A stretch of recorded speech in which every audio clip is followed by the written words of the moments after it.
देखिए, जिला पंचायत के जो हमारे कैंडिडेट्स थे उनके साथ मुलाकात हुई और आम आदमी पार्टी जिला पंचायत का चुनाव बहुत मजबूती से पूरे उत्तर प्रदेश में लड़ रही है और इसी चुनाव से हम ये मानते हैं कि 2022 के लिए आम आदमी पार्टी की नींव तैयार होगी। तो इसलिए भी हम लोग इस चुनाव को पूरी गंभीरता से ले रहे हैं और मुझे लगता है कि आजमगढ़ में जहाँ पे कि करीब 84 सीटें हैं, हर सीट पे हम लोग चुनाव लड़ेंगे, मजबूती से चुनाव लड़ेंगे और अच्छे परिणाम मिलने चाहिए। दिल्ली का जो केजरीवाल मॉडल है उसकी स्वीकार्यता हर जगह बढ़ रही है। शिक्षा पे, बिजली पे, पानी पे, स्वास्थ्य पे जो हम लोगों ने काम किया है और इसी के कारण आपने देखा कि अभी एक गैर संवैधानिक बिल ला के दिल्ली सरकार के ऊपर एलजी को बैठाल दिया गया। तो ये बहुत ही दुर्भाग्यपूर्ण है भारतीय लोकतंत्र के लिए कि एक चुनी हुई सरकार के ऊपर आपने एलजी को बैठा दिया। तो इसलिए मुझे लगता है कि अब वक्त आ गया है कि हम लोग इस देश की डेमोक्रेसी को बचाने के लिए, इस देश के संविधान को बचाने के लिए और एक ऐसी सरकार जो देश की संपत्तियों को बेच रही है, रोज़गार ख़त्म कर रही है। 35 लाख रोज़गार हिंदुस्तान में ख़त्म होंगे जितनी पीएसयूज़ को बेचने की सरकार योजना बना रही है। रेल बेच रही है, सेल बेच रही है, कोल इंडिया बेच रही है, एयरपोर्ट बेच रही है, एलआईसी बेच रही है, बैंक बेच रही है, पोर्ट बेच रही है, एफसीआई के गोदाम बेच रही है, स्टेडियम बेच रही है, सड़क बेच रही है, बिजली बेच रही है, पानी बेच रही है, बीपीसीएल बेच रही है, यानी कुछ भी छोड़ा नहीं जा रहा है। और हमारे प्रधानमंत्री जी कहते हैं कि सरकार का काम धंधा करना नहीं है। तो प्रधानमंत्री जी को धंधा और सेवा के बीच में फ़र्क नहीं मालूम, नंबर 1। और दूसरी बात यह है कि अगर आप सब कुछ निजी क्षेत्रों में दे देंगे, विदेशी हाथों में दे देंगे, तो ईस्ट इंडिया कंपनी की वापसी आप कर रहे हैं। और जैसे ईस्ट इंडिया कंपनी हिंदुस्तान में व्यापार करने आई थी और 190 साल तक हिंदुस्तान को गुलाम बना के रखा, वही हालत मोदी जी पैदा करने जा रहे हैं देश के अंदर। स्टार्ट है और लगभग 70 से अधिक % से अधिक की वोटिंग भी हो चुकी है। तो आपका क्या मानना है कि ममता दीदी और मोदी जी को ये क्या फैसला? मुझे लगता है कि बंगाल में मोदी जी का काला जादू नहीं चलेगा और निश्चित रूप से वो बुरी तरह से हारेंगे वहाँ पे।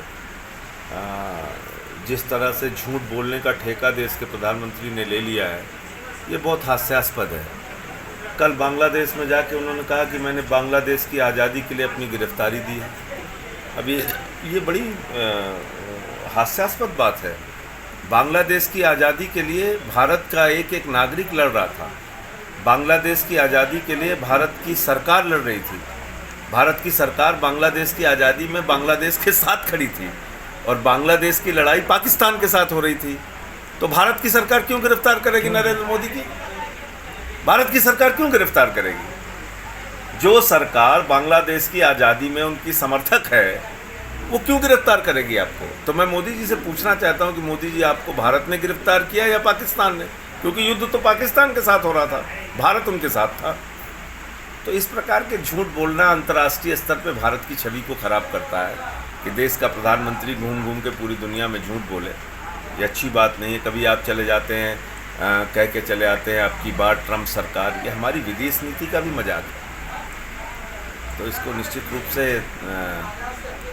इस देश की जनता देख रही है कि किस तरह से देश के प्रधानमंत्री हर मसले पे सिर्फ झूठ बोलने का काम करते हैं। अच्छा, कब तक केजरीवाल जी आजमगढ़ आने का कुछ प्लान है?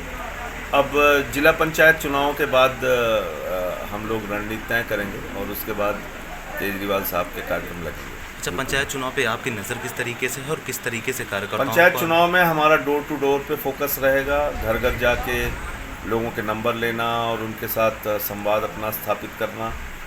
हर जो क्षेत्र में जितने भी गांव हैं वहाँ पे मीटिंगें करना, बूथ वाइज अपनी कमेटियाँ तैयार करना। तो कई स्तर पे हम लोग प्रयास कर रहे हैं। मुझे लगता है कि एक अच्छा चुनाव आपको देखने को मिलेगा। 2022 में क्या केजरीवाल 2022 यूपी में 2022 के चुनाव के लिए केजरीवाल जी पूरा समय देंगे यूपी के लिए। विरोध को होना चाहिए और आम आदमी पार्टी, खासतौर से हम लोगों ने तो संसद में इसका बहुत विरोध किया, हम इसका आगे भी विरोध करेंगे। अभी फ़िलहाल जिला पंचायत के चुनाव पे हमारा फोकस है। इसके माध्यम से हम संगठन निर्माण और अपने चुनाव जीतने की रणनीति को बनाएंगे। सर आज पुलिस से भी आपकी कुछ कहा सुनी है कि उसका क्या मानना है? और वो तो आदित्यनाथ जी का राज है, तो हमारे पीछे पुलिस पड़ी ही रहती है। तो बहरहाल उसका ये कहना था कि वो मुझे पहचान नहीं पाया। हम एक घर के अंदर अपने कार्यकर्ताओं के साथ बैठक कर रहे हैं, उस पर वो आके आपत्ति कर रहा है और आचार संहिता का बहाना दे रहा है यहाँ का सिधारी का इंस्पेक्टर जो था। तो उसको शायद ये पता नहीं है कि भाजपा के लोग, उनके मंत्री, उनके विधायक खुलेआम चारों तरफ मीटिंग कर रहे हैं। हम लोग घर में भी नहीं बैठ सकते। तो एक प्रकार से दादागिरी है। उसका खैर कोई हम लोगों को फ़र्क इसलिए नहीं पड़ता कि हम तो रोज़ मुकदमा लिखवाने के लिए तैयार बैठे रहते हैं। तो उनको जो करना है करें।